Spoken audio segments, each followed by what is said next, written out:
Hello, everybody, and welcome back to another My Hero Academia arc review. We haven't done one of these in a hot minute, so just to get you up to speed, this is a little series where me and my esteemed guest, IanWaffles, review My Hero Academia arc by arc, and I'm joined by, of course, IanWaffles. Hey, my dude, how you doing? Hey, man. Dude, it is awesome to be back. How long has it been? It's been quite a bit since we've done one of these, and I've really missed it. Yeah, it's been like 4 months, 5 months. I've no clue. I haven't really kept track. But yeah, end of 2021, start of 2022 was very busy for me. And also, the My Hero manga was making it very hard to like it. So we both kind of weren't able to link up. But we're back. And we're discussing both the summer exam arc and the summer camp arc. If you're only interested in the camp arc, Deku versus Muscular and that stuff, you can skip to the time shown on screen now. Whereas if you want to hear our thoughts on the summer exam arc, just keep watching. And speaking of that, Ian, do you want to run the audience through our thought process as to why we made this double arc video? Because we haven't done this before. Yeah, so basically it just comes down to that, love My Hero manga, love all this stuff going on, but there's one arc that has always eluded me and has been basically certified doo-doo water, which is the test arc with the teachers. Yes.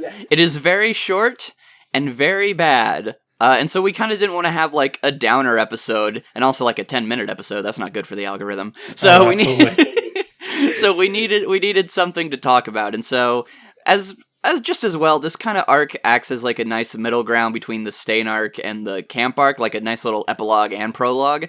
So it's kind of just one of those things where even on its own with the content it's trying to provide, it really didn't have too many lofty goals outside of giving character development to like 2 characters. And so it's in a very short amount of time. So we just thought this would be a nice way to kind of splice it together. And plus it'll be nice because then we can give Kamino like all the love it kind of deserves. So Oh, yeah, exactly. So yeah, because it's interesting because when I first went through My Hero, I remember considering the camp and the Kamino arc as like one whole thing.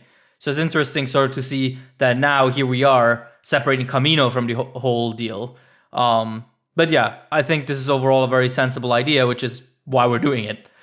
All right, so the student versus teacher exam arc, the summer exam arc, whatever you want to call it, actually kicks off with something pretty cool, which I don't remember if we talked about it already in the Stain arc review, which would be the lore on All for One and One for All. Do you remember if we did that last time? No, I believe that we didn't talk about it because I think we both understood that it's kind of attached to this arc. I think where we stopped was the final issue with the Stain broadcast or whatever, where it's like, all the people are coming out to kill. So yeah, exactly. And so no, this is a new thing, and I was actually something that just MHA does really well, and it still does really well, which, by the way, I do want to clarify really quick for anybody who didn't catch it earlier. Spoilers for the entire manga up to whatever is out right now. We will be, if it comes up, we'll talk about it. So just letting you know now for anyone who maybe is going arc by arc because they think that like, oh, we're reading it and just specifically talking about what we know from the past. Like, no, anytime we do these videos, we talk about it with full context of everything MHA. Yes, exactly. So this is your only warning. Now we'll start firing. So you were saying, Ian? Yes. So with All for One in the backstory, I was surprised how well Horikoshi was really able to keep the imagery interesting and keep it like consistently like funny or like having like a little character beat that kept all, because this is a bunch of exposition, keeping all that exposition entertaining while also keeping the intrigue and the seriousness of it. They have the whole thing of like, did you remember what I told you before? And he goes, eat this! And he does the little face like, no, not that. And then when he tries to explain how One for All works, he has like All Might in like his big jacked form, but he's in like a school suit with a girl trying to give him chocolates. Like, it doesn't work like this. And you have, the images of All for One, and then Deku says like, oh, some important guy says that, and then there's a little picture of a guy called Important Guy. Yeah, that was actually my favorite one. That was the one I was going to mention, because you're right, My Hero really is good at sort of just imagery when it comes to relaying information that you cannot just directly show. Because obviously, ideally, we would be just getting like the whole imagery of All For One and like what he looks like, what he's been doing, but that's no fun, right? Like that would have just kind of spoiled a whole lot of stuff. So yeah, no, I definitely agree that sort of when it comes to finding a way to keep these things engaging and interesting, Horikoshi really does have a knack for it. Even now, I'd say, whenever people just talk to each other in My Hero, it's surprisingly entertaining, which is definitely a strength. Yeah, and I think that's just important right here because whenever I was reading through this, I was like, "All right, the All For One backstory. I already know this, so let's get through it." And so I was very, very pleasantly surprised, and that just I just think as a strength for MHA, it has a lot of good, I guess, for lack of a better word, replay value, rewatch value. Reread, that's the word. It has a lot of good reread value, and so that was just something that I thought was just important to note, and that kind of carries through this entire section where you have all the characters interacting. He always makes sure to give some of the classmates something to say, something to do that shows off their personality. Like you have like Kaminari being like Stain's super cool, and then it follows throughout the scene where he's like, "Hey, I'm really sorry I said that," and you have all this stuff, and I think that's just it's especially rewarding for someone like us who does deeply care about the sidecast to know that, like, no matter what the story, if those characters, this is what I always say about MHA, is that if the character is there, usually he will give them something to do.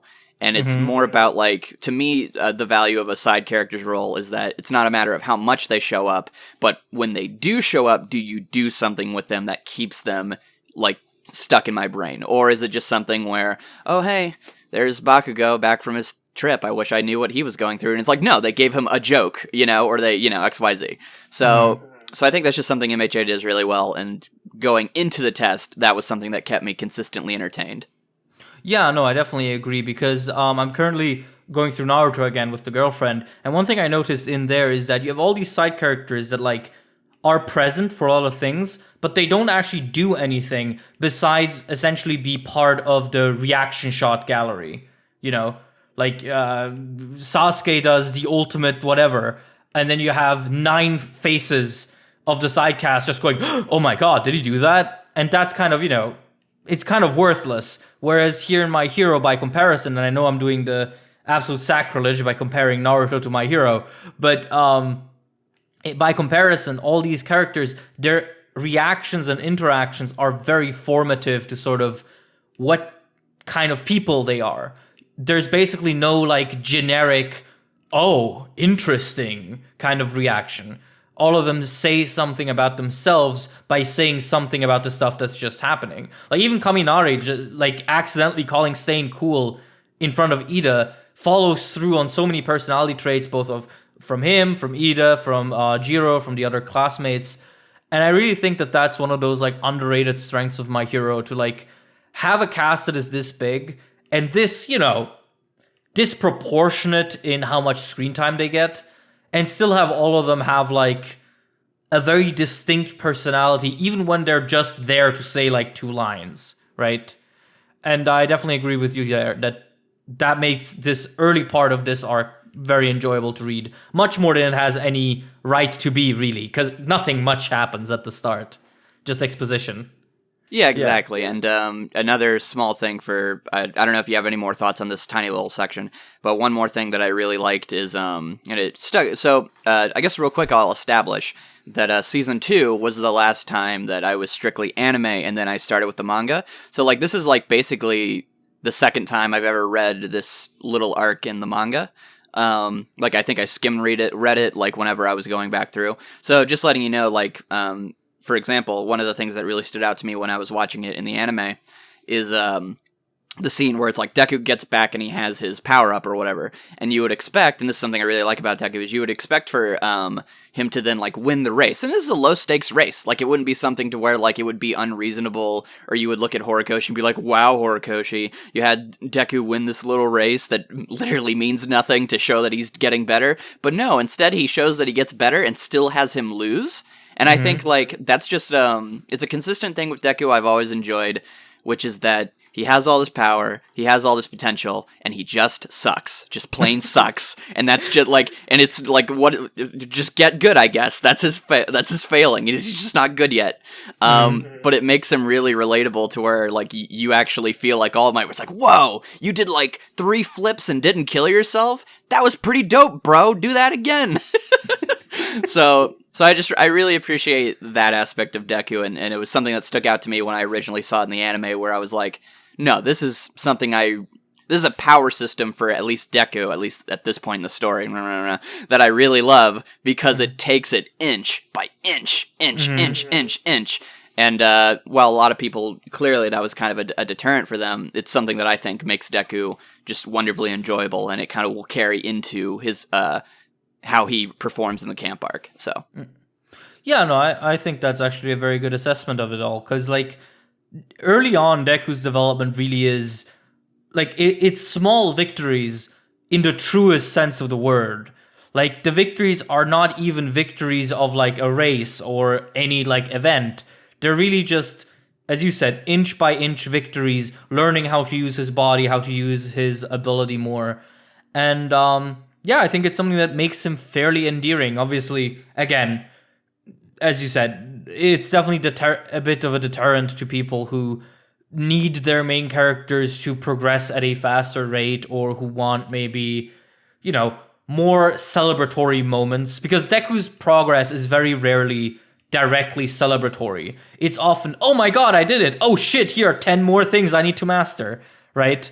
The manga constantly punishes him. Like, whenever he punches Stain in his big, like, team up with Ida, it's like, yeah, we got him. And then he goes, crap, I accidentally did like 6%. Now I'm cramped forever, and I'm useless now. Like, it downplays him and punishes him so hard, which I love. Yeah. The thing we love about Deku, that he fucking sucks. Indeed, which is why he's become less enjoyable to me, because he's got too good, and I didn't see it. Yeah, Deku has stopped sucking, but the manga started sucking. You hate to see it. Yeah, it's all connected. You all didn't. Yeah. We warned you, and, you know, none of you listened. Okay. Well, we started off by talking about, like, the lore flashback, so I do want to quickly just tie it up and say, oh, yeah. The All for One for All lore remains, to me, one of the coolest bits of, like, origin stories, maybe in all of manga. There's something so cool about how simple and yet raw it is, right? Like, it's just, powers emerged, this one bad guy had the baddest power, he gave it to his brother, and his brother, by pure accident, was able to develop it into what gives everyone hope now. Like, I just think that as a dynamic is so fun and interesting, and it really sets the foundation for just a cool world and narrative. And you know, for all the times I've shit on like the vestiges and all that shit, I do genuinely hope we get, maybe in like a movie or some extra material, a little bit of extra juice when it comes to like that era of the world when All for One was in control. Because I just love that imagery and that whole idea of the revolution having to like nab his brother from him and make him the symbol of hope. Which obviously is something that we've been teased with like the second and the third wielder of One for All. Who are like, oh yes, we led a revolution and yada yada yada. So yeah, I just think this lore dump is, even though I know exactly what it says, it's always fun and interesting to revisit, just because it's good. It's a well-written flashback, or exposition dump rather. And that's my verdict on it. Yeah, no, I totally agree. I would say it does a very good job of walking a fine line between giving enough information that it feels like you understand what's going on, but being just like obtuse enough that it feels like a fairy tale almost, like this coincidence of coincidences that the powers combined and combobulated in this specific way, and then All Might flings out his arms and he's like, that's right, the powers did this thingy majigger, and he's like, whoa, not the thingy majigger, and you're like, this is crazy. That's one of the things where like stories really have to walk a fine line with ambiguity and like flashbacks, or like what they're telling you about the characters, where like people want to know stuff, but there is a really fun allure to larger than life, and then but no finer details than that. Especially if it's so far in the past for the characters to where it's not, I guess, like instantly relevant. Like it's relevant for the consequences of it, but how it happened, since it's in the past, it can be this larger than life. Like, yeah, he was a god who took over Japan. It's like you don't have to worry about the logistics of anything like that. Yeah. And so I really enjoy that, and it's just cool. I really dig it. Mm-hmm. Yeah, agreed. We dig it. I think with that we can probably start moving into like I guess the big cheese of this arc, which is All Might in his hair. Yeah, the actual exam portion of it, and it immediately starts off with something that I wonder if it was like a big thing when this was coming out weekly, but in hindsight it just feels odd. Namely, the whole misdirection about the exam being robots as opposed to teacher fights. Because from like a standpoint within the story, it doesn't change a whole lot. And from a standpoint for the reader, all it does is like delay the actual reveal of what the exam is. Because I don't know, were people at the time, like when this was coming out weekly, genuinely thinking that there were going to be robots again that they would have to fight? I don't know. I think it's I think what it's probably more of is it's just more like a day-to-day talk, because you have that scene where Monoma shows up and he like talks to Deku, so you're kind of reestablishing him and Kendo, which they're going to be relevant going forward a little later, so you kind of want to remind the audience. And I think it's just more of like, I think that's just probably it. It's probably just more like normal people talk. Like, hey, how was Lunch Rush's food? Oh, you hear about the exam? Don't worry about it. It's just gonna be like robots or something. Oh, thank you, Kendo. You're like the big sister of Class B, bloobity blue. You know, so that is interesting. I would like to know people who read it at the time what they think. But to me, it just kind of came off as just like more banter, more talking, more just like world building, where it's like, oh, they usually just fight robots. I had an upperclassman tell me, oh, thank you, but it isn't, it is interesting to think about. Yeah, because also, because while I was reading it earlier, it like just came to my mind, is this maybe the only time we've been told explicit misinformation, as in like from author to reader?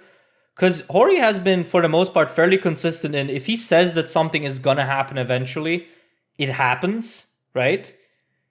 And I can't think of another time where he's just outright lied. Well, he outright like imply lies recently. I mean, yes, but visual red herrings are a different beast, I feel yes, like. that's a different kind of thing. I think what you're talking about, where it's like a character says this is what's gonna happen, and then like, obviously there's always wrinkles and twists and turns, but more or less like that's what the characters end up doing, right? Is that kind of what you're going for? Yeah, exactly. Like, if he uses a piece of dialogue to say, this is a situation we will be in, then by Jove, they're going to be in that situation eventually. And I feel like this is the only example I can think of right now where he explicitly tells you this is what this arc is about, and then just switches it midway to something completely different, and the original premise matters so little or is so untrue that people even forget that that was a thing. Like, I regularly forget that the students went into this thinking that they're fighting robots. So yeah, it's just interesting. It's something that I don't think he's tried before or again. But a big part of this show is obviously trying to reverse engineer Horikoshi's thought processes a lot of the time, right? Yeah, like, that's what makes it fun. Yeah, exactly. But yeah, so going into the exams, what was like the first thing that struck you? Since mine was this little pseudo lie. For me, it was kind of what we had talked about before we started, which is that so for those who don't know, who haven't actually read the manga version, and only watched the anime. So the anime structures this fight as we go through every single fight, and then the big kahuna main finale is, Deku versus Bakugo. And you get to see all of them, however short they may be. In the manga, how it structures it is that all the fights are happening all at once, like in universe, and we will periodically cut to mostly the Deku and Momo one, with a few little hints of like other fights, and then once those two are completed, we get like 3 chapters of everybody else's fights, and by everyone else's fights, I mean like maybe a panel of them having won them, and then certain other characters will get full scenes, and then we might skip over this person, and then cut back to this person, and it's this jumbled up like mess by the end of it. I think early on it's able to do it okay, but what I had told you before we started was I feel like Horikoshi had this idea of like, oh, when we explain all the rules, instead of just having them stand there, we'll establish like each one of the, as they're explaining the rules, it'll show each of the guys in the fights. And he was probably like, oh, wouldn't it be cool if, if since they're all happening at once, if we went to all of them at once? And it was not fun. And by the end of it, it feels like he wasn't having fun either, because he speed runs so much of these fights, and it just feels like he's having a seizure, and he's like, get it done! I signed up for 10 fights, but I only enjoyed 3. Fuck. I'm out of here. The class does suck. You win, haters. But yeah, no, I definitely agree. It's so weird because it almost feels like the overhaul arc in a sense where Hori commits to a narrative idea, a narrative premise, and then halfway through realizes that he's not super confident in how he deals with it. Because with the overall arc, I feel like he really wanted to do like a big arc focusing on a single villain. And then towards the end, you can feel him kind of being a little less secure in how he wants to handle it. And I feel like this arc is an even more extreme example of it, where his idea was, okay, I'm going to really push myself to, have these switching locations, to have this simultaneous action going on. And then, yeah, pretty much after the Momo fight, he realized, I don't like doing this. It's not fun. Which is evidenced by the fact that he hasn't really done simultaneous action to this degree ever since. Like, obviously during the war arc, we were switching between, I think, at most 3 locations, right? Like, but not like this, where it'd be like one pager with somebody, the next pager with 2 people, and then the final 3 pages is one story, and then one-off panel.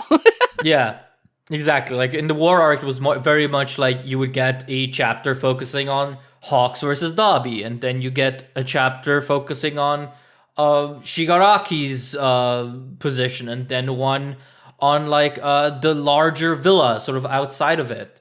And then maybe a quick panel sort of to the evacuation. But it never got this confusing in the war arc. Because the second half of the exams here genuinely feel like you're reading gibberish at times. Like, yeah, you're just jumping between key poses and moments that just don't mesh into anything. And in the first half, which benefits from not having that, you have another problem where I feel like whenever he cuts away from either Deku Bakugo or Momo Todoroki, he always cuts away at like the worst moment where I'm like, I want to keep seeing this because I'm interested here. And then it just cuts to like, Momo doing the Matryoshka dolls.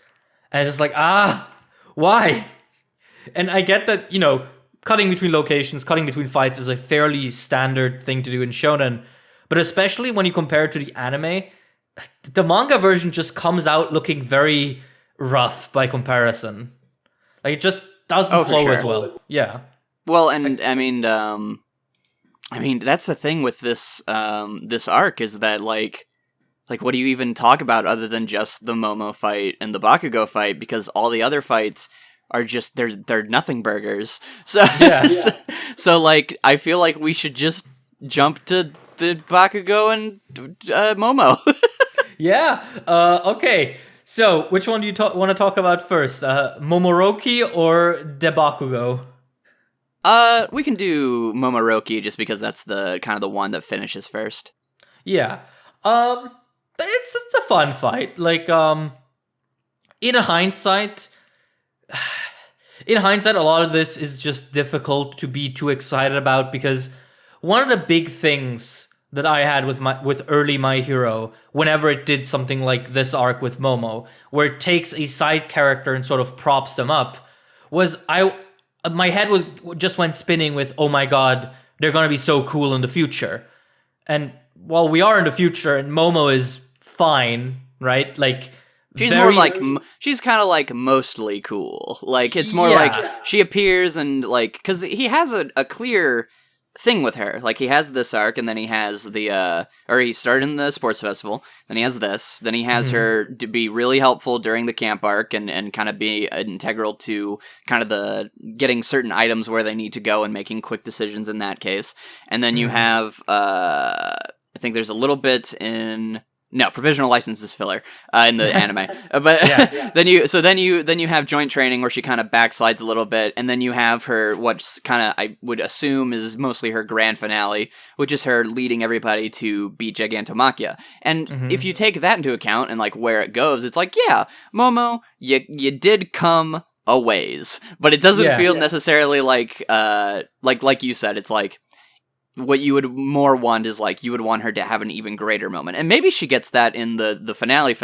But I kind of feel like the Machia thing was kind of supposed to be that moment for her, and I really like that moment for her. But it's just more like if, like for example, if Momo's story just kind of ends and like this is what we got, then she's kind of like a low B. high C character for me, where it's like I like you, I like when you're around. Her whole little shtick of like.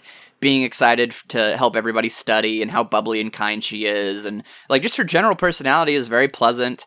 And I like these moments she gets. I like this fight with her. I like, I just like seeing her react and kind of come up with these things.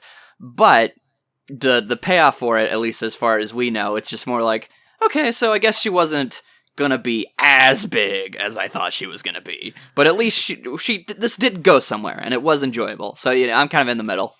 Yeah, like, because the thing is, I feel like, and this is the case for a lot of things My Hero ever since sort of the war arc and the villain hunt arc, is that a lot of plot elements have ended up in this situation where they feel like the results of an equation, right? Like you have character X and they have a certain amount of setup scenes which lead to a big scene Y that fulfills that ticks all of the marks, everything that character has been established to care about is is mentioned and is covered.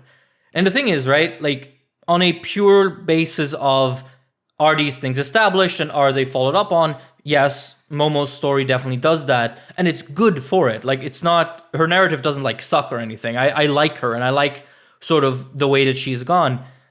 But writing isn't math, right? Like, you can do everything right, you can have all the elements, like, follow through completely, but if the spice isn't there, it still feels like that you could have done more with it. And sort of rereading this section, that's the only thing I can think about when it came to her. Like, something about this feels grander than what we ended up getting. Or something like about this feels like it's setting up something grander than what we ended up getting. I think that's a better way of putting it. Yeah, because like the Machia fight where she participates is great, and it's a wonderful moment for her. But it's not really her moment by itself, right? Like, she is a part of a larger collective, and right. Perhaps, so it doesn't feel like the narrative punch. It comes from her, and more of just like she was able to set it up. And it's like, yeah, you can have characters like that, but even her setting it up doesn't feel like a narrative punch. It just kind of feels like it happens, and if you are invested in Momo, then you'll see it and you'll engage with it and you'll get all the, ooh, that was really good. But just as like it happening, it's more just like, oh, I guess if you think about it, this is kind of like, oh, okay. Yeah. Yeah, you get me. And because I think that Machia moment also suffers from the fact that that like Majestic exists and also doesn't exist. He exists as like, hey guys, so you like Momo, right? She had a whole other story that you don't get to see, and here's the climax. Exactly. So it feels almost in a way kind of sets you up to feel disconnected because it's like paying off something we didn't see. Yeah, exactly.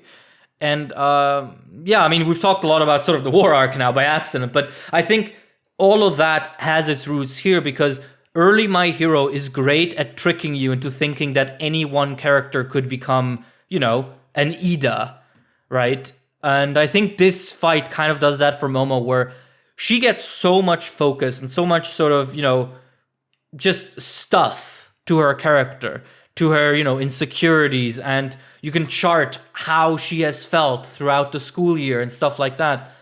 That when you come out of this fight very easily believing that, okay, she's gonna be important from now on, and then that just doesn't happen until the war arc, and it's, as we've said, it's sort of bundled together with a whole bunch of other narrative punches. Which is... I mean, well, we didn't even mention this. It has to share space with Red Riot. Exactly. That was actually something that just popped into my head. Yeah, even Kirishima suffers this fate, where like his big narrative finale, at least for now, is bundled together with hers, and that's just, I don't know. I mean, My Hero at the end of the day is about community action, right? It's about coming together and pushing back against an era that relied on solitary heroes.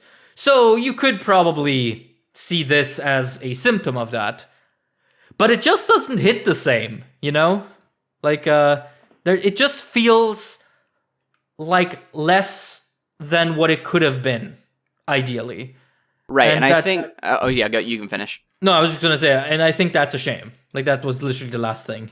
Yeah, and I think to kind of even it out, I would say, as far as kind of my general thoughts on this, is that I've always been one of those guys, just like you, where it's like Class 1A is a character, right? Mm-hmm. And so I would say, while it is disappointing on that end, that some of these characters feel like they could step out and become their own, like standalone character.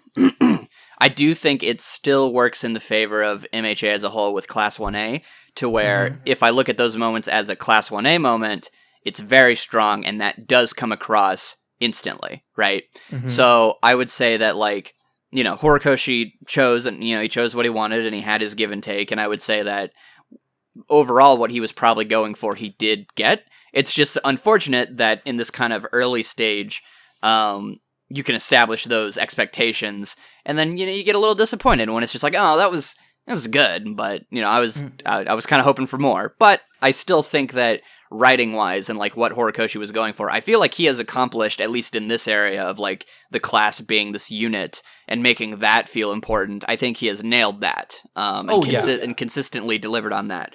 So I would just say that, like, so if anyone thinks, like, because we haven't even really talked about the fight, if as far as like the Momo stuff in general, like, I really love everything she has with Todoroki, with the fact of him being like trying, the way he gets through to her is being like, hey, remember all the way back then, I was the one who voted for you, and like those little details that Horikoshi's always good at keeping. Her plan is actually like very clever and funny. There's good uses of like, it's not really fan service, but like pretending there's gonna be fan service when she like takes open her jacket or whatever and is making the scarf, and you just have Todoroki's blank expression. And then you have a nice little ending for her with like her crying and stuff, and feeling really good. And I think what this little fight also does, and a character who does get the like the gravitas of like where all this was going, is Aizawa. I really appreciated him a lot as a teacher here, and since I know just how far he goes for his students later, it really like cements him as like, man, you really are super cool, Eraser. Yeah. I mean, I definitely think out of the three characters in this fight, Aizawa is the one that gets sort of the most amount of who gets the most out of it. Because Todoroki, after the sports festival and after Stain, we already have a good grasp on sort of the kind of person he is. He didn't need much more here, and I mean, he would continue to get extra stuff added to him for the rest of forever. And Momo we've already talked about, and Aizawa really ends up just feeling like a very competent, very emotionally invested adult. And that's something that I've always liked about My Hero, is that the adults feel like adults. They feel like people who have seen their amount of shit, who are not like overly edgy or scarred, but who are just, aware that the world is kind of tough and that they need to do their part in order to make it easier on these kids. And that's something that I've always really appreciated, and something that I think in My Hero, it helps that it takes place in like a modern urban setting. So the adults are not like crazy warriors who have to like kill their emotions or whatever. They're just people doing a day job that is, kind of dangerous, but they're still just regular modern people. And so that feeling is something I've always very, very much appreciated about My Hero. And Aizawa is just a great example of that. Everything from his expressions to the way he talks to them, sort of also after the match, where he's like, hey, don't like devalue yourself. You did this. I lost and you won. And that is the truth. I just like it. He's just such a likable teacher, especially in hindsight, as you said, knowing where his story ends up going. So, yeah. Yeah, exactly. But yeah, I guess now we can move on to big boy beating Bakugo, who just like, man. I mean, he's always been this way, even in the anime. He's probably even worse there, but he's just like, he's just having a bad day and taking it out really hard on Midoriya. Yeah. Like, it's interesting because up until this point, all the bullying has like been mostly verbal, right? And then there's just that one segment where Deku's like, no, we have to do a plan. And Bakugo fucking backhands him with his gauntlet. Like, I remember the first time I watched that, I was like, oh shit, we've crossed the line now. Because it just feels very, very, very much more severe compared to what we've seen so far. And I like how even sort of in the manga and in the anime, it treats it like that. Like, you know, not in a, oh my god, how could you do this way? But sort of, it is there to establish that Bakugo is really at his limit. That something's going on with that boy, and it's not good. He's gonna turn into a villain! Oh no, the Bakugo retrieval arc! Well, we do get that next time, but that's something else. Right, but yeah, this I could definitely, like, I think it's in character. Like, this is the same guy who was like, you know, kill yourself, nerd.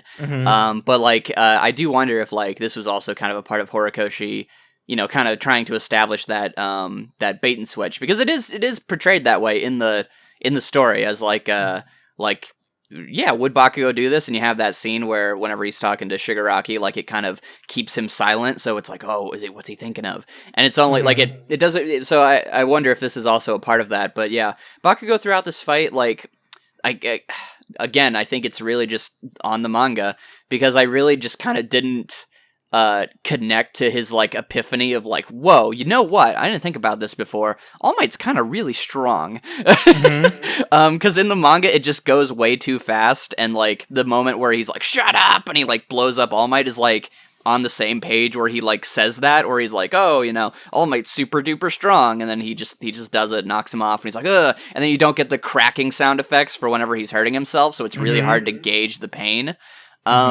And so, to me, I actually just felt like this fight was way weaker than the Momo fight, because a lot of the stuff it had to portray, I think for, one of the few times in the manga, the art betrays itself. Like, the art doesn't do a good job of portraying the emotions competently enough. And the biggest one where this happens is when Deku comes back and he punches All Might. That's one of, like, to me, one of the most iconic moments in the anime because of the little detail they added, which is that he punches All Might, and then All Might gets up to go stop them, and then he starts smoking, which means that because Deku took that risk to save someone, even though that was a dumb decision, taking that risk was actually the tiny bit needed to put All Might past his little timer, and now he can't come after them, and he wins. Whereas in the manga, he just punches him, and then All Might's like, man, that was pretty cool. Here's a monologue while I watch you run away. And I'm like, it just doesn't feel earned, and it doesn't feel good. Like, it's why it's, to me, like, I could forgive the stuff that comes after, where it's just slapped together. Like a bunch of matches, because it's like, whatever. But, like, the core of this arc is this Bakugo Deku thing, and I really feel like this is one of the main reasons the season 2 is just so good. It just elevates with the music, the timing, the little extra details, even the punchlines of, like, the, you know, next time we see him, I'll blast him with a gauntlet, and then you hear All Might in the background, like he's far away. Oh, interesting! And then he, like, warps to them. Like, just everything is elevated in the anime, whereas in the manga, I really feel like you would walk away from this fight being like, well, go get him, catch him, go get him, go get him. Well, I think it also doesn't help that because of the way this arc is structured, this fight feels so disjointed. Because in the anime, you get one episode of just this fight. Like from minute 0 to minute 20, you just go through this action slowly but steadily building towards, Deku finally laying a hand on All Might. Because it already sort of starts off with saying, okay, Deku admires All Might too much. It's too much of a shackle on him. And so it's satisfying to see him go from that to beating him in the span of that one match that you get to see uninterruptedly. But in the manga, you start the match, you cut away, you get back to the match, then you cut to like the moment where All Might is holding them in the air and saying, "Oh, you guys suck." And then you get a flashback to the scene you just explained, where All Might, breaks the gauntlets and everything. I just feel like that's such a clumsy way of doing this. In general, I'm not a fan of like cutting away from a fight to something else, cutting back to the fight with like a majorly different outcome, and then showing stuff through a flashback. I feel like that's always disorienting for usually no reason. And here I think it definitely takes away from the impact. I think if the manga had structured itself or created a continuous line of action from, oh, Deku is too scared to touch All Might, to Deku is gonna fucking deck All Might in the face, I think that would have been way more satisfying. Perhaps satisfying enough to like, alleviate the thoughts of, hey, All Might, why are you monologuing? Because also like in the anime, even if you don't notice the smoke, you probably don't mind because it's such a triumphant moment, right? Like it really feels like Deku has overcome something major in his life, like properly understood that he can be his own person and doesn't have to, deify All Might. And in the manga, it just doesn't hit like that. Well, and the guitar man's going off in the anime, and and then you have like the shot is exactly the same as when he runs to get Bakugo and the sludge monster. Like like it has the white background and like the sound effect of the the dash. So like the anime is just like really making it feel like, no, this is a big moment. Whereas like, especially like the punch itself. But then like you look in this is always so baffling to me. I don't understand this. Is that when he punches him in the manga, the speed lines go to like this little gap in like his, like where his arm is or whatever. And it's like, that's not where his head's going. That's not where like the punch is. Like the impact is non-existent. It's one of the few times where like someone gets punched in My Hero and it feels like what happened? Like you don't feel it at all. Like when you see it, you're just like, and then All Might winks at you and you die. Like, what are you talking about? Like this is like a baby punch. Yeah, because like also because I'm looking at the page right now, like the big punch, like the big satisfying conclusion to this fight, isn't like a main panel on that double spread either. Like it's all up there in the corner, and then you get the panel you described in the middle, but it's way too small to like be the central point of attention.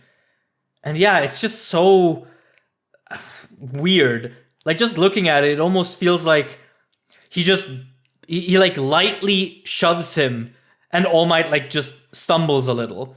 And then he's like, "You sure did get me, Mr. Toddler." Yeah. and then he lets his son win. Yeah. And because also actually All Might hitting his time limit is in the manga now that I look at it, but it's hidden away inside of a tiny panel which is actually focused on Deku grabbing Bakugo. On that same double spread, All Might starts coughing. Boy. Okay. Yeah. And it's like, oh, I mean, that's great for anyone who's reading this with a magnifying glass. But yeah, like this is, it's actually interesting. It almost feels like USJ in the sense that it's not sure what to direct attention to. Whereas the anime, of course, laser focused. It knows what the big moment is, and that moment is just elevated to basically as good as it could be. And also, like, in the anime, the punch is animated, like, in full force and has, the sound effect to it, has a lot of kinetic energy to it, to the point where you don't even really notice how little damage he actually does to All Might. Because in the anime, All Might too just, like, twists his body a little after getting punched. But because you have all that additional detail of, like, the punch flying, landing, and following through, that makes it so much more impactful. Meanwhile, here, the punch is a single image in the upper corner of a double spread, and the follow through is, as you said, a very badly composed central panel.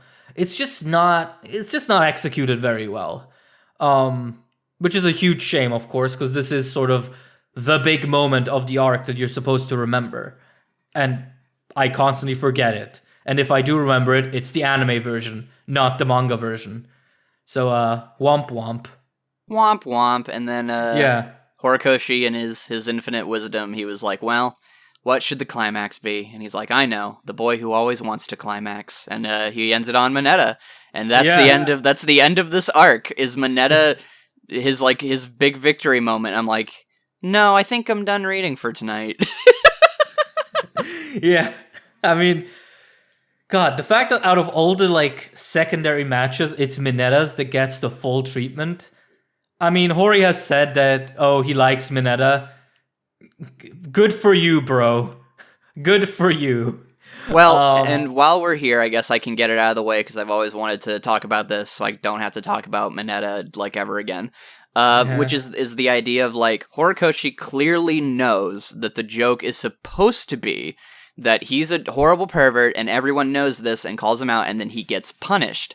The problem is that Hori can never commit to the punish part, because here's what happens. We have two scenarios. We have the one in the locker room before this, I think, where it's after the race, and he's like, there's a hole in the wall, and we're gonna see the boobs, and he's describing all the girls. And so the punchline, obviously, and again, he has every character in the story constantly be like, dude, you've gone, like, way too far this time, or like, dude, like, literally calm down, we're gonna do something. Like, so he knows.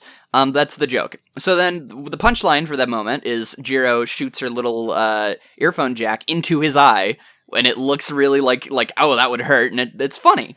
And then and then later in the camp arc, he's like, oh, the boobs. We're in the steam house or the bathhouse. I'm gonna climb up and see the boobs. And then he gets up there, and then he gets knocked off and he falls. And then boom, that's funny. And he also lands on, like, Ida's face. Poor Ida, haha. So you get that. If he had stopped at both of those moments, then he gets Mineta. Then he knows how to execute him properly. But he always has to go, no. Mineta doesn't get rewarded, because he's a bad boy. That's perverted. Don't do that. But you do. And then he shows you pictures of the girls being extremely uncomfortable. Like, Ochako's always, like, covering herself and frowning. You have, like, Mina all upset. You have, like, Suyu covering herself. You have them being like, oh, that monster, bloobity blue. And it's like, yeah, Mineta's such a monster. Ha ha ha. Oh my gosh. And you get rewarded for Mineta's perviness, and it always undercuts it. And it makes me feel slimy. Yeah, you know what? That's actually a good point. I'd never thought about that, but you're right. From the perspective of voyeurism, I guess, it's weird that he punishes Mineta, but then puts us in the position of success, so to speak. Yeah. That feels slimy to think about, doesn't it? Yeah, and thankfully he never does this joke again. Like, he stops, and then, like, the worst Mineta gets is the, come date me, Eri, when you're older. Of course. But, like, and again, I think in his head, he's thinking it's an absurdist joke, where it's like, that's so over the top and crazy that it's funny, where it's like, oh my gosh, Mineta, you're that horny. But I don't like Mineta, and I like Eri too much, and Eri as a character is portrayed as a mentally scarred child in a pretty realistic way, so it doesn't work. Sorry, joke abort. But so hey, now I don't have to talk about that when we get there. But yeah, with Mineta, it's a thing that I've always noticed, and I don't like it. I don't like Mineta. He doesn't know how to tell the joke well. If he wanted to, I still think the joke would have been funny if you still had Kota turn around and see the girls, and then he, like, instead of showing it to us, you just have his reaction, and then you have the funny line where Mandalay's like, yeah, I told Kota to go up there, but I kind of forget that girls your days kind of develop faster. And it's like you get to imagine it from the comedic perspective, whereas instead we are rewarded with all these female characters who the story will normally portray as, like, engaging and fun, but even when it's giving the fan service, it's not doing it in an over-the-top fun way. It's doing it at their expense, and I like them, so don't do that. Yeah, I mean, honestly, the only time Mineta has been funny is those 2 days when everyone thought he had come out as bisexual. That was the funniest Mineta has ever gotten. And that wasn't even like Hori's doing. Right. I mean, kind of it was, but I actually read, this is kind of an aside, but I actually read My Hero Smash for the first time a while ago. Mineta kisses Kaminari in that one. Why is no one... Okay, interesting. Why? Yeah, so the thing is that, because there are 4 panel gags, right? And this gag takes place as this manga retells, like, the camp arc. And Mineta keeps, like, suggesting, like, spin the bottle, essentially. And no one wants to play it with him. And then in the end, he just plays it with Kaminari. And he's like, God damn it, I'm kissing someone today. And they just go at it. And, you know... Incredible. That's canon. Well, no, it's not canon, but I choose to believe it's canon. It's alternate reality canon, where it's like, these are things that should have happened. Yes. I mean, I don't know if you saw my tweet on it, but Stain in the Smash spin-off is an objective improvement. Because instead of killing heroes he deems unworthy, he beats them up and then forces them to watch his 5-hour AMV of inspiring All Might moments. Incredible. That is literature. Oh boy. No, yeah, that's awesome. No, I've seen a little bit of Smash, and I think, like, no, it's really fun. Like, that author clearly gets the fandom and, like, the meta of the fandom, and like what the obvious jokes would be if this weren't a serious story, and really takes advantage of it. Yeah, I mean, I think my favorite one, and then we can move on, is because this is a joke that really rewards you for being someone who remembers a lot of obscure details. Do you remember that Deku's training exercise during those 10 months was called the American Dream Plan? Yes. Yeah, so in that gag, All Might's like, so this is the American Dream Plan, and we're gonna get you to the top. And then the next panel is just Deku finding an oil spring. And then it skips to, like, Deku being an old man who's, like, a rich oil baron going, I forgot about something. And then the next panel is just blank with the text, end of My Hero Academia. He did my country proud. Yeah, like, dear listeners, My Hero Academia Smash is a wonderful spin-off. You should definitely give it a try. Yeah, and if I can give just real quick, my favorite from what I remember is just simply the one where it's that scene where Deku's training in the 10 months and he's swimming, and then All Might gets, like, surrounded by a bunch of babes, and then he like leaves a note behind that says, like, sorry Midori, I have hero business to do. You can take care of yourself, and then he just leaves. Yeah, that's another really good one. Oh yeah, there's so many. We could go all day. But that's not what we're here for. So, before we move sort of into the camp arc, do we want to talk about Encounter? The chapter with Deku and Shigaraki, because that's obviously also here. Yeah, sure. Do you want to start? Yeah, sure.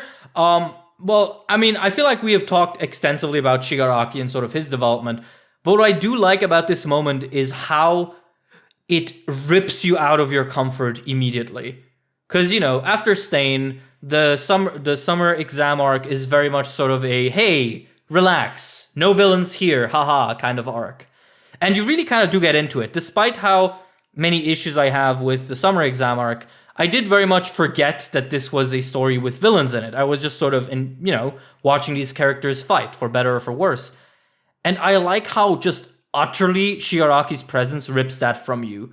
Because it starts off with just like a cutaway to him and the introduction of Toga and the clown of the series, Dabi. And that's, whatever, it's just a cutaway. But then just that moment where, you're Deku from the hero course. I've seen you in the TV. Wow, let's talk. And like that slow realization of who that is, I just love that. I think that is such a great way to transition into a more heavy stakes arc. Because even though Deku gets away this time, the fact that Shigaraki was just there, wonderful. I really like sort of the element of danger that brings into it. Of course, going into the camp arc, which is maybe the most essential version of, oh no, this is a story about villains after all, part of the story, aside from maybe the war arc. Yeah. But yeah. No, I agree. Like, generally with it, I just always enjoy that Shigaraki's character progression is similarly to Deku. It's like inch by inch, until a certain point where it takes off in a way that makes a lot of sense. But what I really love is just like what we actually accomplished here was basically Shigaraki just being like, man, I hate All Might, but everyone keeps telling me that like, but why, bro? And then I say, but what do you mean, why, bro? We should kill All Might. And then Deku's like, well, I mean, like, Stain wanted to do bad stuff and he had reasons. And he's like, oh, right! There's reasons to hate people? Oh my gosh! And I have those! I could do that too! Oh, thank you, my friend. I do hate All Might, but I hate All Might because of reasons! This is, like, the best day of my life. And that's what he comes to the conclusion of. Because he literally says, like, I had conviction all along. So it's literally just that he had tunnel vision where he's like, dude, bro, I hate stuff. And they were like, but why? And he's like, yeah, but why? I know why. Okay, bye. Yeah, I mean, in a way, it's such a great encapsulation of who Shigaraki is. He is a good villain, but he just has to figure it out himself. Like, yeah, that's sort of his lot in life. Yeah, and it definitely, I mean, I always relate to just, like, things and stories where, like, most people would be like, well, wasn't that obvious, blah, blah, blah. And I'm just like, I'm just like, I'm sorry, I'm pretty dumb too. So, like, like, legitimately, like, I have, like, tons of series where, like, people will bring up, they'll be like, this is such a plot hole, how come this character didn't think of this, or, like, this is such a contrivance, and I'm like, I mean, I didn't think of it while it was happening, because I'm also dumb, so, I mean, don't be mean. Yeah, like, oh, I had fun with it, don't bully me. Yeah, like, I actually feel that way with a lot of things in My Hero, where people are like, oh, this is such a dumb plot hole, or such a stupid way of, like, excusing this clear narrative goal, and I'm like, well, I don't know, I had fun with it. Yeah, exactly. I mean, that kind of stuff, I mean, not everybody, but it usually just comes down to, like, when it comes up to, like, oh, I noticed that this is a contrivance or a plot hole, and my response is like, but and? Yeah. And it's like, it's like, I mean, what are you saying? Did it, like, did it bug you? Why did it bug you? But when people just bring up, like, this is a plot contrivance, it's like, yeah, plot contrivances are narrative tools too. And also, soon we'll get into a plot, like, one of the biggest plot contrivances in all of My Hero, and it literally only makes the story better, so bite me. Mm-hmm. Yeah, I mean, the thing with contrivances are that, any story ever happening in the first place is a massive, inexcusable contrivance. Because stories don't happen in real life, why should they in our books? And the obvious answer to that is, no, you idiot. Story. Yeah, like, no, you idiot. It's cool that things happen. Like, this whole scenario that Deku's in is a contrivance. That Shigaraki on this happened, like, and people try to backpedal on this so hard, be like, no. I think he knew, because Kurogiri says, like, he knows what he has to do. It's like, what he meant is that he has to think about how to get better and like, grow and actually sit with, like, his failures. He didn't mean that he knows where Deku is at the mall at a specific time so he can interrogate him to learn what he has to do. Stop. Mm-hmm. It's a contrivance, and it works really well. Yeah, like, the thing is, contrivances kind of almost work on, like, a balance system. Does the harm the contrivance cause outweigh the coolness that comes from the contrivance or the goodness of it? That's it. If the scale tips towards the good part, then there's no reason to be upset at the contrivance. Yeah, unless you're just really one of those people where it's like, I need it to, like, make sense. The internal logic needs to constantly flow. And it's like, if you do that, I mean, good luck finding stories to enjoy. But yeah, I mean, at the end of the day, I think there's an argument to be made that even if it brings a lot of good into the story, if a contrivance is, like, obviously, clearly just not very well thought out, or very sort of transparent in how it's just a tool for the plot, I think you can make an argument there that, oh, yes, I enjoyed it, but it isn't very elegant. Yes, of course. But those are separate metrics to which you're judging things, which I'm guessing is what you're kind of getting to. Is like Yeah, you can exactly. judge it based on like how well did it do as a story to make me enjoy it as a story. But then also like if someone came to me and said I don't like this contrivance, it kind of ruined the moment for me because I was invested in XYZ. Then that's where the other metric comes in, where it's like, well, no, but it is contrived. I agree. So if that is something that did bother you, then that totally makes sense. It's kind of that give and take of like, because I think what most people try to do in those scenarios is they try to say like, well, my subjective opinion is that I like it, but I get objectively it's bad. It's like that's not how that works. What it more is that what you have to base it on is the objective thing is there was a plot contrivance here, and then the subjective thing is how does this affect you? So like if someone came to me and said, is the scene at the mall a piece of story that naturally flows based on like a followable cause and effect? No. But does that make it bad? That's up to you. So yeah, well, I think there's another element to this, and now we're getting into like the real big brain stuff. But cause and effect in the realm of literature are not the same as the cause and effect in the realm of reality. Because, for example, if two characters lock eyes and look intently at the start of a tournament arc, you innately understand at some point they are going to fight. Them locking eyes has no like physical causation with the idea that they're going to fight later. But you, as someone who's probably read more than a few stories or seen movies, watched anime, you understand that these are clear indications of foreshadowing, of setup.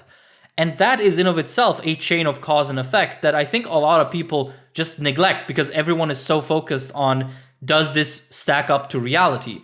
And the answer is always no. Like, oh, quirks appeared? That's contrived. They didn't in real life either. You know, at some point, we also have to sort of have this discussion about, is it even sensible to transplant the events of a story into the rules of reality and then be upset when they don't match up? Because the literative space has its own rules. And I think it's always one of those discussions that goes under, because obviously it's something a bit more lofty to think about. Something... It doesn't make for a good tweet. Yeah, like it's kind of just one of those highbrow, oh, I went to college kind of things to discuss. Like, oh, literature has different rules than reality. Oh my god, what the fuck? But, you know, it's still something that I think I always wonder how much one can really do with that, essentially. All that to say... Yeah, of course. Yeah, all that to say the test arc sucks. Yes. All that to say that the real literative mastermind here is to say the things I like are good and the things I don't like are bad, and I will not elaborate. That is the true endpoint of all discussion. But okay, we've veered off quite a little bit.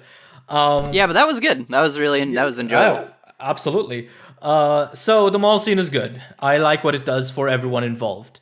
Is there anything else on your end for there, or do we move directly into the camp now? I think it's time to invade the camp and kill some kids. Oh, let's go. I don't have a lot to say about the camp before it gets invaded, except that, like, it's just fun. Like, I like seeing these characters do shit because I care about them. And I like that Hori both gave me that here, and that the camp seems to be something that a lot of bonus material keeps returning to. Because, you know, we have Smash that added a whole bunch of scenes to it. We have the light novels, which cannot let go of the camp and keep, like, adding context to what they did there. And I think that just kind of shows how important it is to just let these characters just do shit for a while. Because they're likable and they're fun, and I really, really enjoy that. Yeah, and I want to point out, too, that the... Season 3, I think, is the season where it begins the trend of kind of this, like... You get these episodes of really great stuff, and then it's kind of like hit or miss with the directing and stuff for most of it. Episode 3 of season 3 is like probably top 5 best directed episodes of the whole series. It is incredible. It adds all the stuff from the like kind of the manga like side material you see in the volumes. And it's just like gorgeous to look at. Like all the like the framing and the shots. There's this beautiful scene where it's Koda talking to Deku when he brings them the food. And what they do is they have when Deku's talking, he's a tiny part in the bottom right, and there's a big open sky full of stars. And then whenever it cuts to Koda talking, it's framed from inside the cave. So he's surrounded by darkness, and there's this tiny little circle surrounding him because his worldview is so small. And then whenever he says, "My parents died," a star falls from the sky. Like, stuff like that is in the episode. It's incredible. So go check that out. Yeah, it's one of the few episodes of the series directed by a very talented young directress who has not done a whole lot of work on My Hero, if I remember correctly, but she's phenomenal, yeah. Any episode that she's on, you can tell. Yeah, and then the only other little moment from this section that I always love, it's one of my favorite moments in the series, is when Todoroki uses his fire to light a little stove for the girls, and he just smiles because he's using his fire to do something very mundane and low-key, and the fact that he stepped up in the first place to be like, "Oh no, I can help you," and he just has this nice warm smile. I'm like, "Oh, my boy, yes." Yeah, it's just nice, you know, like, that's another thing that I just enjoy with the My Hero Squad, is that there's such an intense vibe of wholesomeness to it that is just not easy to replicate with a cast unless you create enough reasons for me to care about them. And, you know, Todoroki is just a very hurt but very good boy. And so, as you said, when you see him smile, it's just nice. And of course, this niceness is immediately interrupted, like on their first night, pretty much, at the camp.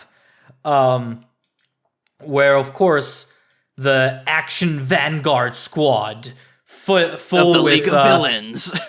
Yeah, full with, you know, death metal roaring in the background, attacks the forest. And of course, the proper introduction of what we call the funniest character in MHA, Dabi. My boy, Dabi, the most pathetic man alive. the funniest guy alive. Oh my, like, even here, because in my head, I've always known that I liked Dabi from the start, but I always had trouble, like, vocalizing why. And going back through this, I remember why. He is so absurdly edgy to the point where it starts feeling like an act. And it's so fucking funny. Like, when he's like, "Oh, yeah, it's beginning." And he's just leaning against a tree and setting it lightly on fire. Yeah, he's doing that. Or, like, whenever they're standing on the top and he's like, we're gonna set a fire. We're gonna set the new age and blow those heroes off their pedestals. They won't know what hit them. Bloobity bloobity blue. And I'm like, yeah, you are bloobity bloobity blue. Yeah. And I also like Toga. Just like this is one of the things that Toga really works out with, is that she starts out with a lot of traits that would seem like, okay, this is a girl character, here's a girl villain, she doesn't like that it's not cute. But now that, like, she is a fully fleshed out, like, one of the best characters in the whole series, it's like, yeah, she doesn't think it's cute. That's funny. I like you, Toga. Yeah, absolutely. In general, also, I mean, to the topic of Toga, I do like that despite her thing about, oh, everything has to be cute, the things she considers cute are, like, the furthest thing away from actually cute. Yeah, you know, Toga's at her best when when Hori indulges in just how messed up it is and doesn't hold back. Yeah, and I mean, I like the scene between her, Uraraka, and Tsuyu is a great example of that, where, like, she is so detached from reality that it, to me at least, it stops the whole, oh, this is just a girl character acting crazy for the sake of it trend, and moves sort of into genuinely, like, disorienting and disturbing. Like, what the fuck is wrong with her? Yeah, and I also feel the same for Uraraka, where I'm not like, come on, Uraraka, you thinking about your dumb boyfriend? You can't beat a villain? It's like, this girl's saying, like, you want to strip Deku bare and stab him and wear his clothes and be him. Like, that's what she's implying. So, yeah. Like, I understand. Yeah. It is just good stuff. And, I mean, there are, of course, a couple here in this section, a couple of villains that aren't very memorable, like Moonfish and Mustard. No one cares about either of them. No, they're more work as plot devices for like Tetsu and Kendo to get to do cool stuff, or just to have like a kind of a path to, or something to block Todoroki and Bakugo, and then to power scale how strong Dark Shadow is. So those two are more like plot device characters, which I think they do well, because the characters who are they are uplifting, you buy it, because this guy was keeping Bakugo and Todoroki at bay, and then he got smacked down by Dark Shadow, and then you have this other kid who just brought a gun and a smoke screen to the fight, and then he just gets beat down by these other kids, and they get their nice little moment. So yeah, they're boring on their own, but I think like within the realm of this arc, because this arc is so chaotic in a good way, like in a really good way, I think they really serve their function really well. Yeah, honestly, I think the only villain that doesn't serve any function is the Nomu they bring with them. Like, which is just that he's just there to put a tracker on. Yeah, literally, right? Like, it's just there for the scene with Momo and God, I forgot his name. Awase? The well guy. Awase, yeah. Man, we're such nerds that we even know that. We're such nerds that, I mean, we reviewed the joint training arc, and I think we knew all the names then. Yeah. So, yeah. But yeah, no. In general, the Action Vanguard squad, while they are mostly kind of weird, I do like seeing Dabi take charge, and I definitely like sort of his clash with Aizawa and Vlad King. Like, that stuff's just so cool. Also, of course, introduction of Twice, who I think needs no words at this point. Has just kind of become the villain, the guy that everyone knows. I mean, I do think it's important to recognize that, like, obviously when you see him, like, if you have I think this speaks for itself, which is that he is a Deadpool reference in his design and his initial personality, and yet for now, I have to remind myself that, because anytime I see Twice, I just think Twice. That is how good of a character he is. Yeah. Like, it's interesting that you mention it, because, yeah, he really is a character that starts off as just such an obvious reference, and then gets so good that reference doesn't even register anymore, right? Like, I don't think of him as the Deadpool clone at all. Yeah, that's pretty good. That's pretty cool, actually, now that I think about it. Yeah, but anywho... Yeah, go ahead.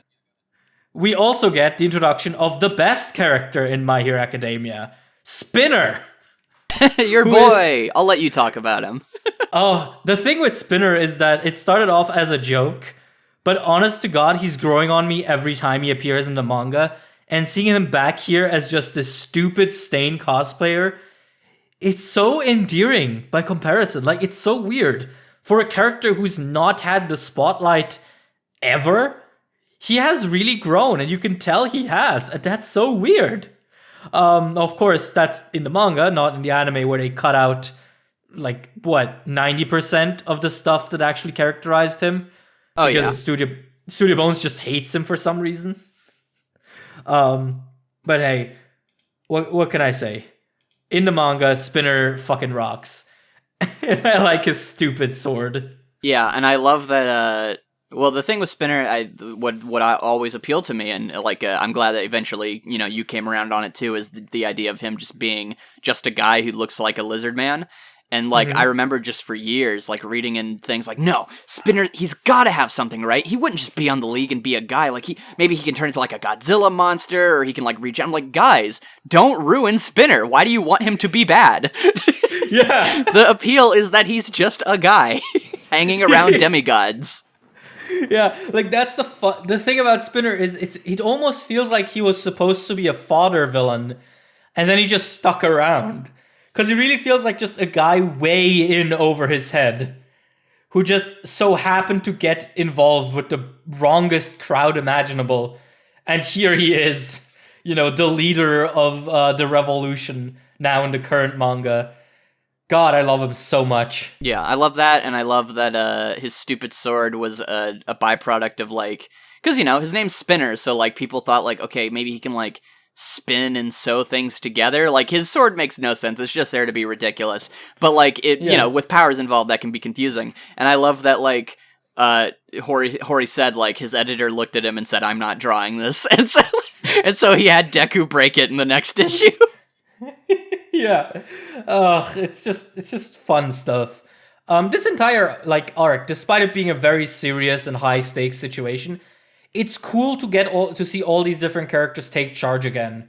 Um, because I don't know, like USJ has been a while. Stain had a very limited cast, and now this is the first time they're getting attacked after they've sort of built up their confidences, and it really feels cool because of that. The moment when they get the permission to fight is so cool. Like I genuinely fucking love that moment so much. Yeah, just Aizawa continuing to be a cool guy. Yeah, for sure. Well, and I'm sorry, did you have something else you wanted to say about that? No, I'm done. Oh, okay. What I wanted to say is that, like, I agree with you, because this was, for the longest time, one of my favorite arcs, because, like, think about it. The ending of this, like, the ending of this conflict is decided by Shoji and Aoyama. Yeah, which is so good. I love that so much. It's why I've always been a Shoji guy, because this whole arc, or the whole little thing, he's just a bro. He's just like, Deku, my guy, be in my backpack pouch. I will protect you, my son. And he's like, I can't leave a friend behind. And he like freaking lost a hand because he was protecting Tokoyami, and he does like a nice little sleight of hand, and he takes it from Mr. Compress, and he like the panel where they body slam him into the ground is like a gorgeous panel, and it's like this huge thing, and it's like, I just love that the ending of this conflict has Todoroki, Shoji, Deku on top of this villain that they're trying to defeat. And it's like, yes, it's what I like about My Hero, is that they'll just be like, all right, well, this character's around. It's hero time, baby. And I love that. And especially with Aoyama and his little save at the end. And I also just like how this whole arc is Horikoshi just doing his best to find logical reasons to nerf Todoroki. So he's like, well, I can't use my fire because I'll burn down the forest. And he's like, I've used my ice, but if I make it too big, I can't see. And then like, as soon as they land, like he could just hit everybody, but then he has like twice come at him. And so he uses like a quick attack of ice. So like, it's just really funny to like watch Horikoshi have to like figure that out. Same thing with the Stain arc, where it's like, okay, put Todoroki in like a box so he can't destroy everything. Yeah. But I really love that climax, simply because it's like, yeah, my boy Shoji and Aoyama saved the day. What guys? Yeah. And it's just full of fun little things that I feel like you wouldn't get usually.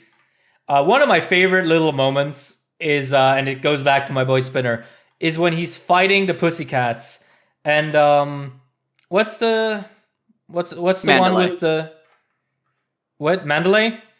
Yeah, like when she is flirting with him in his head to distract him, and he blushes, and she goes, "Oh, how innocent!" And he's like, "You flirt, my virginity, no!" Yeah, no, that's the best part about Spinner, is like just knowing like where he came from, is like when he says lines like, "Oh, so heroes do dream of having normal lives," because he's been radicalized and stuff, and like like that whole thing where it's like he was basically just like living inside his house, and he didn't have anyone to talk to, so it's like a girl just saying anything to him, it makes sense that he would be like, "Oh, my heart." Yeah. And then be like, "You fiend, witless female." You femoid.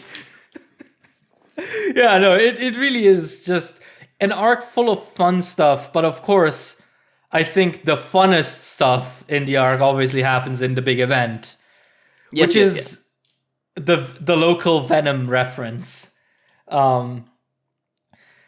I really like that. I think this is the only time a fight against a random villain has this much fanfare around it. Well, that's why that's why he's so scary, because like you don't realize until it's happening that, wait, are we gonna die? What? Like that's why it's so terrifying. Like, and why Muscular is one of my favorites, because I love that kind of story trope where it's like something just comes out and it's like, hey, I don't know if you knew this, but it's the final boss, and you're like, wait, what? No. Yeah. Yeah, and all of the big My Hero moments tend to center around like the main villains of an arc or the main villains period. And so to have like this huge fight, like this absolutely incredible moment for our main character happen against what is essentially just a nameless goon, it really just makes it feel like the world of My Hero is full of problems for Deku to run up against, and really characterizes the world as dangerous and as interesting. And, as you said, I also am a big fan of, hey, so, anyway, you're not ready, but I sure am. Let's go. And then just death happens. No, death and destruction. For sure. And like, so to show my cards, the muscular fight is my favorite fight in My Hero, and it's my favorite, like, it might be my favorite moment. It's probably like tied with like an Eri Deku moment, maybe an overhaul, but it's my favorite fight. It's my favorite moment. And it's there's just a lot of stuff going into it, so I want to go over kind of the minor stuff before we obviously crescendo at like the big, emotional beats. But one. The contrivance of, like, this being the guy who killed Koda's parents. This is a guy who literally, he's combat-oriented, and yet he wants a vantage point. And then, and, like, all these different things. He has a mask for no reason so that he can have a reveal.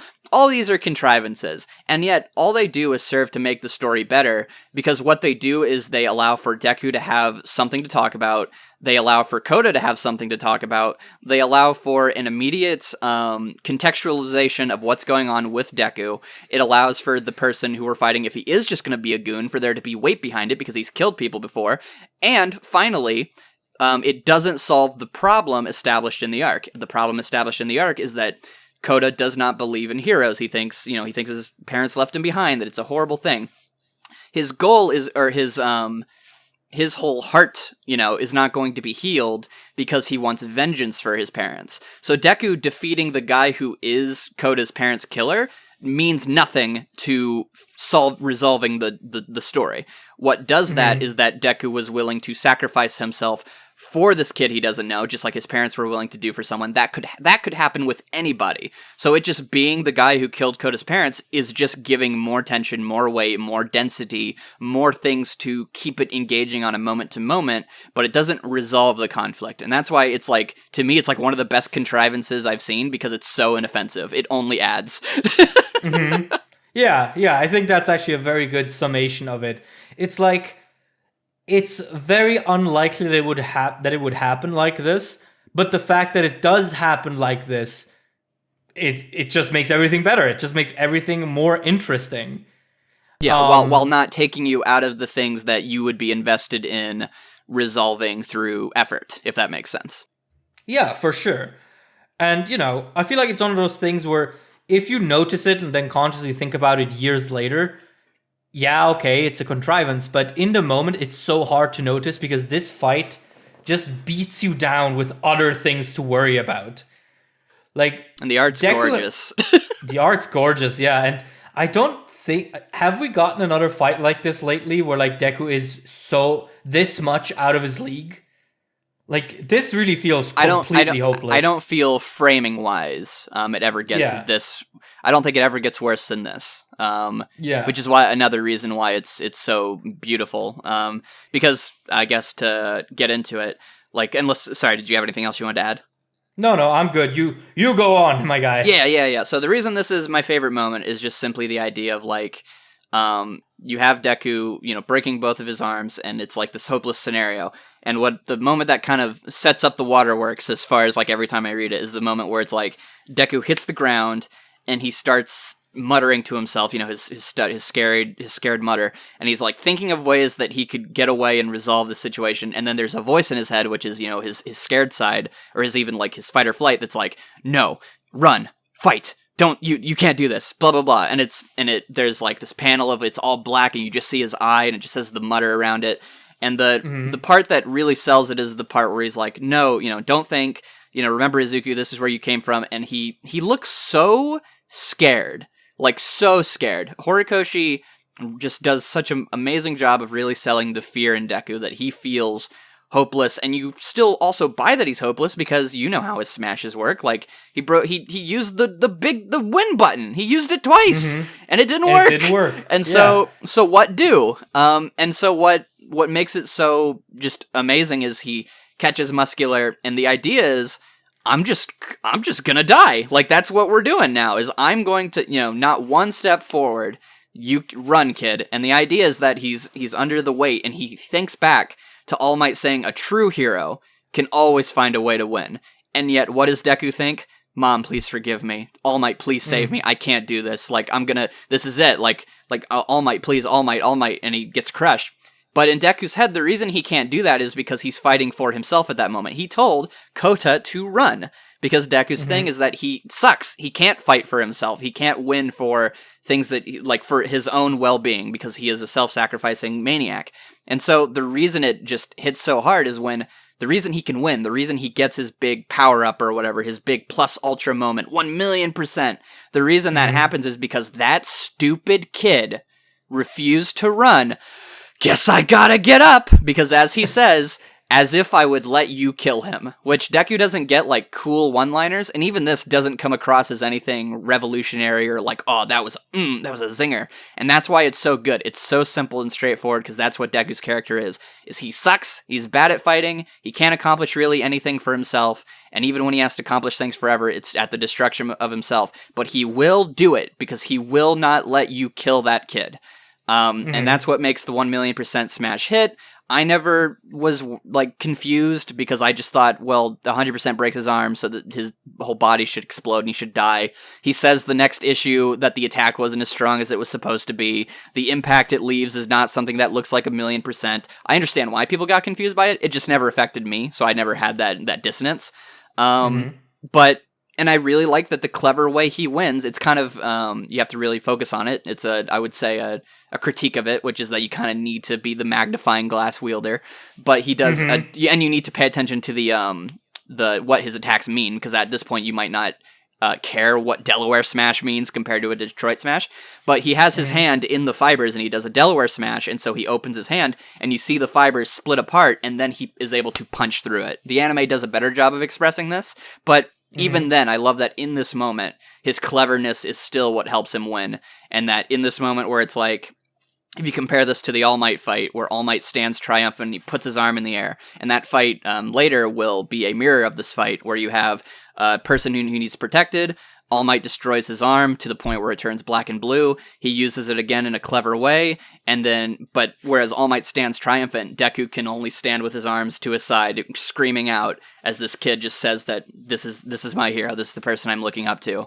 And it's great. It's a 10 out of 10. It's one of my favorite moments in pretty much anything ever. My hero, Deku's the GOAT. Honestly, I don't think I can add anything to that. Like, that's pretty much what I feel about it too. I think this is one of those, like, big formative moments for Deku as a character. It feels like the time for him to step up and show what he's made of, and he shows us exactly what he's made of. As you said, that he sucks when it comes to fighting for himself, but when it comes to being a true hero and saving others, boy, you do not want to be at the other end of that arm. So yeah, no, you've pretty much taken all the words out of my mouth. That was a very, very good summation of everything. This is just one of those moments, one of those magical moments. Yeah, now I can take this podcast and copy and paste that into an analysis video, and I don't have to write anything. Yeah, you already recorded the audio for it as well. And I had for the first time ever in an analysis video, I have an audience member who's like, that was good analysis, and so now the audience will have to know it's good. Yeah, that's true.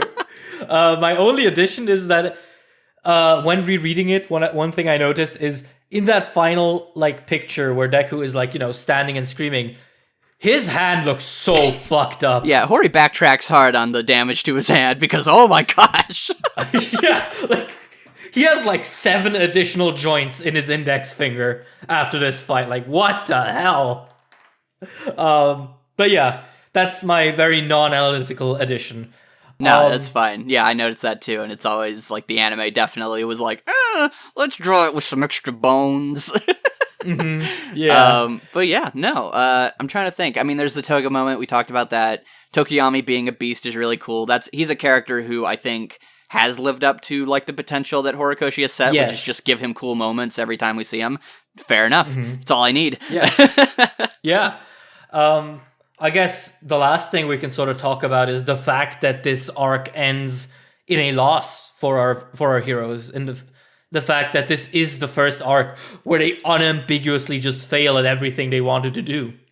Yeah, no, exactly. Except, like, they saved Tokuyami, but he was like a bonus thing that they weren't even here for. So Yeah, exactly. Like, I don't know, I like how much it sells this like total devastation that they feel at the end, where they just completely lost and have no idea how to move forward. It really is something that I appreciated reading through this again, because it's something that I feel like is difficult to do properly. To have your characters give it their all and communicate to the audience, okay, they're doing their absolute best, no one is slacking off, and to still have them believably lose. Because let's be real, most shonen casts are very overpowered if they ever like pool their strengths together. And also because they have, plot armor, as you need to if you are a main cast member, it's hard to write believable drama. But to then have an arc like this where everything just one after another goes believably wrong, crescendoing in this like total loss, I just thought that was so cool. And was such a great way of like showing them and us that, hey, you're gonna get hurt in this world of heroes. It's not all that romantic.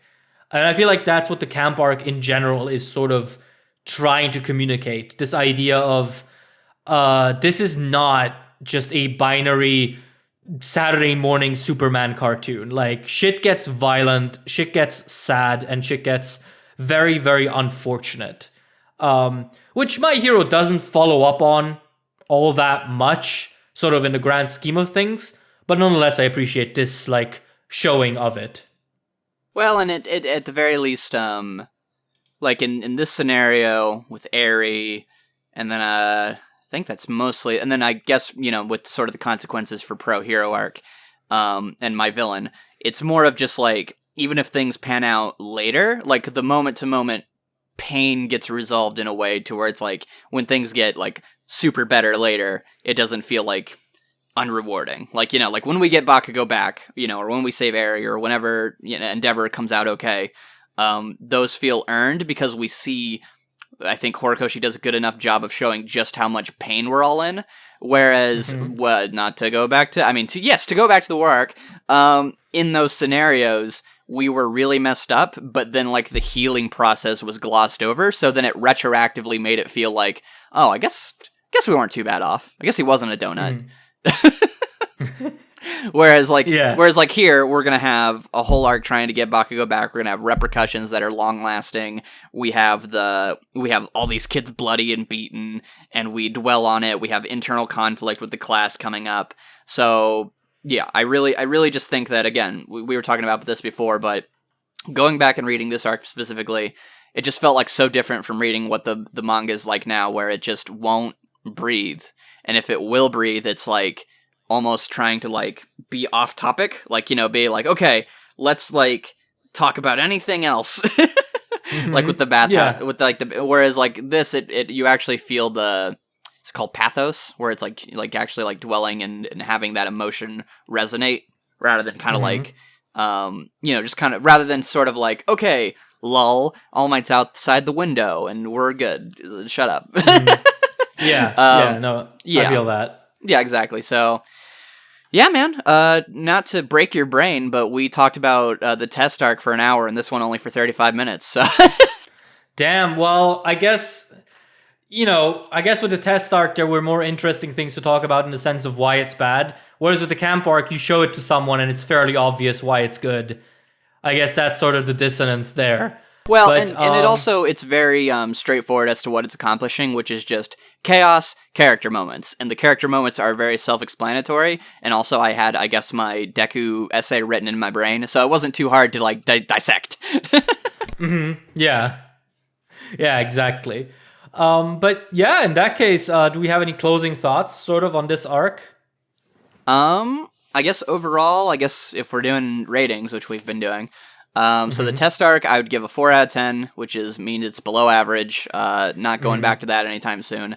And then for this arc, I would say it's probably like it's like an 8. Like what I really like about it is just how it goes, and then it's over. And so you always get that rush of like, there's always something happening. There's no low point. Like it naturally builds into itself, which like it does just the right amount of build up and has enough character moments to get you to the craziness. And then the craziness never stops. It has my favorite moment in the whole series, one of my favorite moments of all time. And while the rest of the arc doesn't live up to that insanity, I didn't need it to. After that, I was just riding the wave. And so that's why, to me, it's probably like an 8. Like, I would go back and read this easily. All right. Yeah, I think 4 out of 10 and 8 out of 10, I can definitely co-sign that. Because, yeah, the exam arc just really suffers from that very wonky execution, whereas the camp arc really shines thanks to its great moments and its very crystal clear intention. Yeah. So yeah, I think we can make that the official rating we give it. Yeah, and I would say the anime version of the test, just for anyone who's curious, I'd give that like a 6. I think it's above average. I think like I'm glad I've watched it, and there are certain moments I'll go back and rewatch, but you know, I'm not going to purposely go out of my way to watch it. But if whenever I show a friend My Hero, I don't dread the test arc. It's enjoyable. We get through it, and then we go to the camp arc. So that's kind of if anyone's interested. Yeah, I mean, I think I'm pretty much on the same page here. Like, the simple fact that the anime just chose to show all the fights sequentially, naturally building to, like, the final fight being Deku, Bakugo, and All Might, it just feels right. Like, it almost feels like the way it should have been. And for that, it definitely gains a lot of points in my book. Well, and it executes on the All Might fight in a way that actually feels grand and memorable. Yes, where the manga just feels like that happened. I hope we learned something. Yeah. Well, in that case, do you wanna plug some of your stuff before we go? Yeah, sure. So my name is IanWaffles. I have a channel of the same name. Links will be in the description. I basically just talk about whatever I want. I have some videos on My Hero Academia, on Eri and Overhaul. I have a video on Love, Chunibyo, and Other Delusions. I have a video about K-On! And I have a video about Kingdom Hearts, and I'm working on a second Kingdom Hearts video, specifically discussing how each game, 1 and 2 specifically, handle Disney and Final Fantasy and integrating it into its narrative. So, if any of that interests you, then, totally check that out. I don't upload too often, but it's just, I'm really proud of the videos, so I hope you check them out. And then I definitely am looking forward to being more on this podcast and finishing the whole series, so. Yeah, and I mean, hopefully this time we will do it with a little less time delay if things work out well and if the manga doesn't shit the bed again for a year. But yeah. Good night, everybody. Twist the knife right at the end. All right, fellas. Take care. Thank you so much for listening, and we'll see you all next time. Bye-bye. Bye-bye.